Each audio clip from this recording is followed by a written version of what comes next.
how to set goals according to ISO 9001 standard. If you're curious about why ISO 9001 require goals, just watch the other video in this channel. And don't miss out, at the end of this video, I will tell you where you can download a goal plan with examples. I'm Danielle and I'm here to help anyone, especially outside of the quality profession, to make your work easier and advance your career by using quality methods. So how do you set goals according to ISO 9001? The standard outlines 4 key requirements for each goal.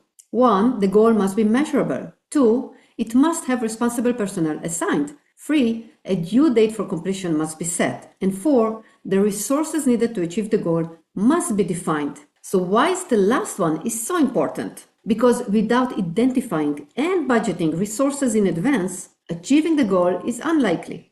Let me show you an example of a goal that doesn't meet ISO 9001 standard requirements. This is the goal: reduce dead stock.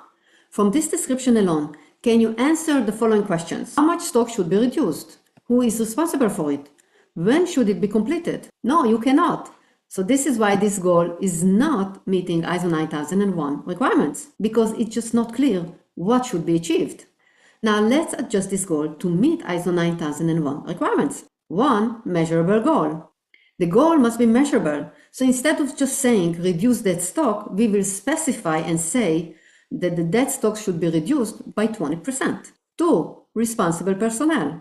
The goal must have someone accountable for it. So we will assign responsibility to the operations manager. And the revised goal would be the operation manager is responsible for reducing dead stock by 20%. 3. Due date. The goal needs a clear deadline. Let's say that the goal should be achieved by the end of December next year. 4. Resources needed. The resources needed to accomplish the goal must be defined. In this case, we will specify that new ERP system reports should be budgeted and that the operations, purchasing, and warehouse managers should dedicate time on monthly follow-up meetings. Now let's put it together.